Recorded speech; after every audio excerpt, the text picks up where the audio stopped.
In 2023, Australia made a decision that shocked conservationists around the world.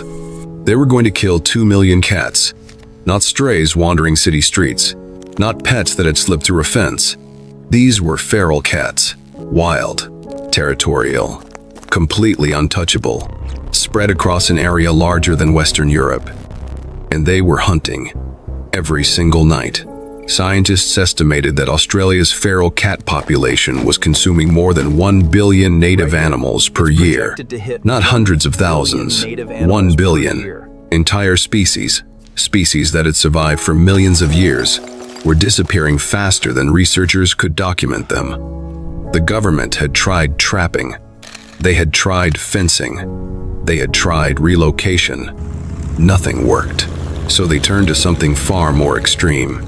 Aerial poisoning campaigns across the Outback, shooting programs in regions so remote that supply helicopters couldn't always reach the hunters, and biological research that some scientists quietly called the most ethically complicated wildlife program in modern history.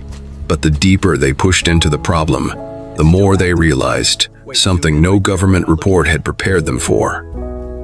The cats weren't just surviving the eradication efforts. In some regions, they were thriving because of them. To understand why Australia declared war on its own wildlife, you have to go back to the beginning.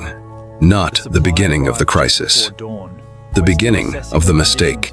In the 1800s, European settlers arrived on a continent that had spent 60 million years evolving in near total isolation. The animals here had never seen a house cat. They had never needed to. Their instincts weren't built for it. And when domestic cats escaped, or were simply released, into the Australian bush, they didn't struggle to survive. They exploded, with no natural predators, no disease that could control their numbers, and an entire continent of prey that had no idea what was hunting them. Within decades, feral cats had pushed into every biome on the continent: desert, rainforest, coastal scrubland, alpine terrain, everywhere. By the late 20th century, researchers were finding cat territories stretching over 100 square kilometers per animal. A single cat, 100 square kilometers of hunting ground. And unlike lions or wolves, animals that kill when hungry, feral cats kill continuously. It's not survival behavior. It's instinct they cannot switch off. Small mammals, ground-nesting birds, reptiles that took millions of years to evolve, gone in a single night's hunt. Scientists began calling it the silent extinction, because there were no carcasses left behind, no visible destruction, just absence. Species that were present one season and simply weren't the next. By the time the government acknowledged the true scale of the problem, the cats had already won the first war. The first official eradication programs began quietly. No press conferences, no public announcements, just rangers, traps, and a problem the government wasn't ready to admit was already out of control. They started with cage trapping, humanely capturing feral cats in remote zones and euthanizing them on site. It seemed logical. It was a disaster. Feral cats, unlike their domestic cousins, are extraordinarily trap-shy. They learn, they observe. Rangers reported setting hundreds of traps across vast stretches of Outback and returning days later to find them untouched.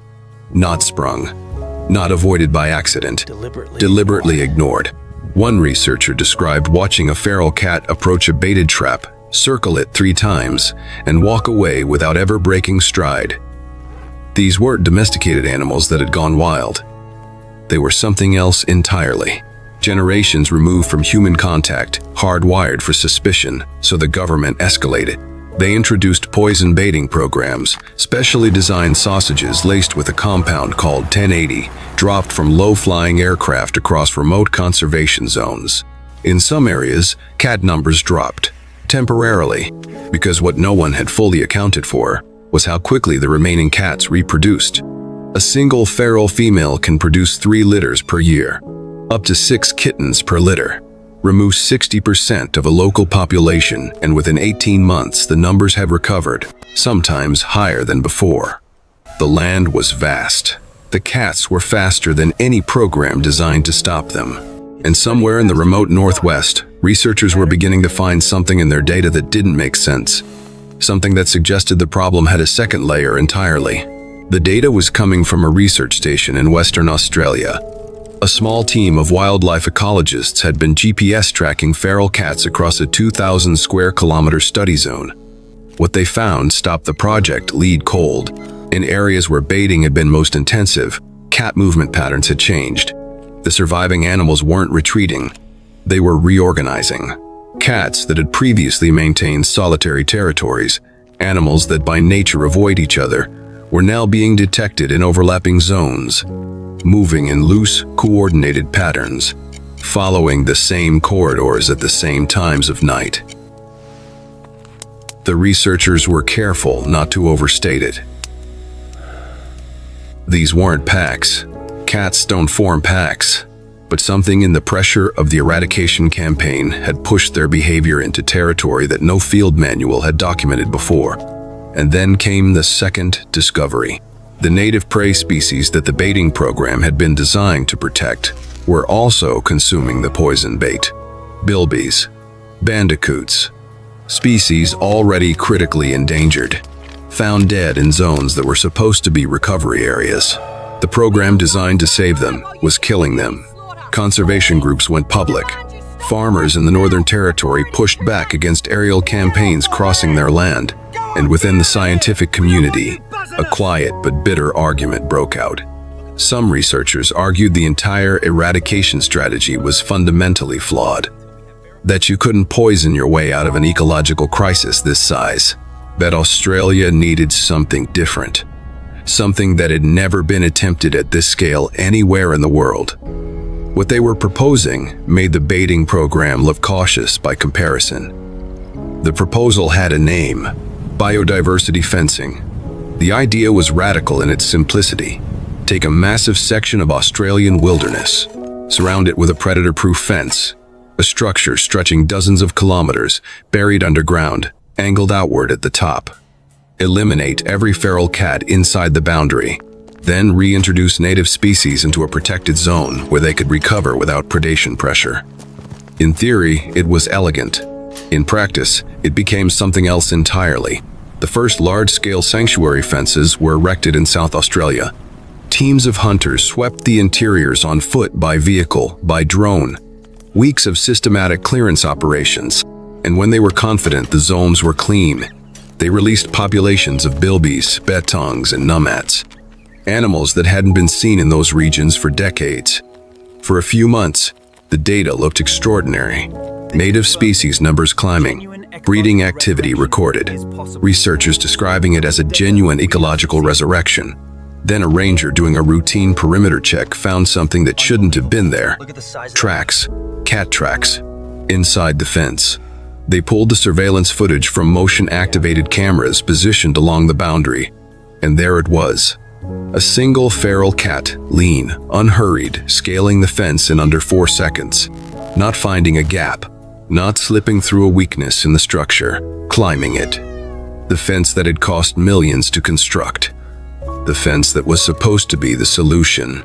And if one cat had made it inside, the rangers knew they had no way of knowing how many others already had. The recovery zone had been compromised, and the native animals inside it had nowhere left to run. They found 3 more cats inside the fence within a week. 3 that they could confirm. The native animal numbers, the ones that had been climbing, began to drop. Quietly, steadily. The same pattern researchers had documented across the open outback, now happening inside the one place that was supposed to be different. Emergency hunting teams were deployed inside the sanctuary zone, but hunting cats in dense scrubland at night, in an area now also populated with the rare animals you're trying to protect, is not a precise operation. 2 betongs were accidentally killed during clearance sweeps. The situation was becoming what one senior ecologist privately described as a controlled failure. Publicly, the program continued. More fences were planned. More funding was allocated. But inside the research community, something had shifted. Because the data from a decade of eradication efforts was now telling a story that no government agency had been prepared to hear. Australia had spent hundreds of millions of dollars, had deployed hunters, aircraft, poison, fencing, drones, and some of the most advanced wildlife tracking technology on Earth. And the feral cat population was roughly the same size it had been when the programs began. Not defeated, not reduced in any meaningful long-term way. Simply redistributed, pushed into different zones, adapted to different pressures. Continuing, the Outback is 4 times the size of Texas. And somewhere out there tonight, an animal that was never supposed to be wild is hunting. As it has every night for 200 years, and likely will, long after the last program designed to stop it has been quietly shut down.